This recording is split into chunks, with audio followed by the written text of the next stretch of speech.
Can you believe it's March 7th already? Shocking, yes? Shocking, yes? Time is flying by. So the other night I was so blessed. My 10th grade niece, Becca, it's pretty late at night. We're having a little late night chit chat. Is that fair to say, Becca? So in the conversation, oh, Becca, it's crazy. It's already March. And she says, Uncle Bob, I know, like we are already like into third quarter exams. And then I flipped to something like those final exams are hard. I said, my least favorite exams were take-home tests. And I didn't even get a chance to explain why. And she said, Uncle Bob, this year they're all take-home tests. Because I'm old and she's young, then I went on to wax philosophically for a moment. Think about exams of every age, right? The best exams are the multiple choice, right? You have statistically the best odds of getting the right answer. Yes? The true and false, there are 50-50. The fill in the blanks, very difficult. Yes? Essays. How do you feel about essays? Right?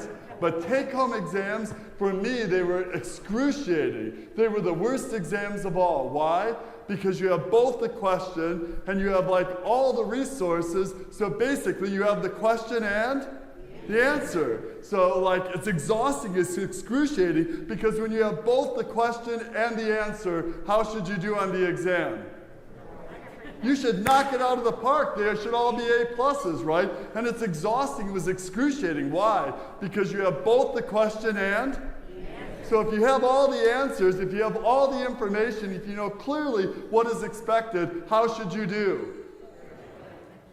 You should do great. It should be like an A+ all the time. Yes or yes? Yes.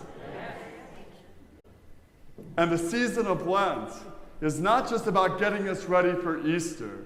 It's about getting us ready, if you will, for that final moment when we need to stand before the Lord.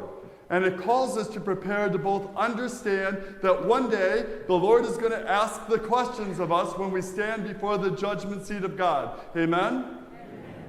And today our first reading, it gives us all the answers, all the expectations, everything we need to do and know so that we can live and find ourselves in heaven forever. Amen?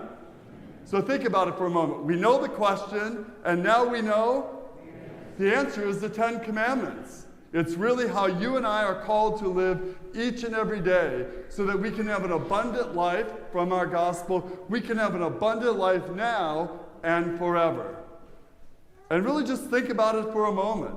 We clearly know what is expected of us. We have the question. We also have, how should we be doing? We should be doing great, yes? But that's why we also need the season of Lent. Beautifully in that song, Lord, you have the words of everlasting life. And if that is our deep desire, if that is what we are thirsting for here, we will find that abundant life now and forever. All we need to do is live the 10 Commandments. It's really that simple. We have the question, we also have,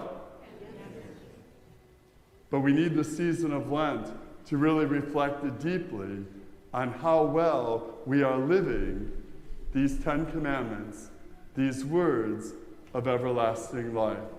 And imagine if we were so thirsty in these Lenten days to deepen our desire, to deepen our commitment, to clarify our focus, to walk the ways of the Lord, and to simply live the 10 Commandments. And so this week, just take that sheet of paper home with you. We can't use it again anyhow.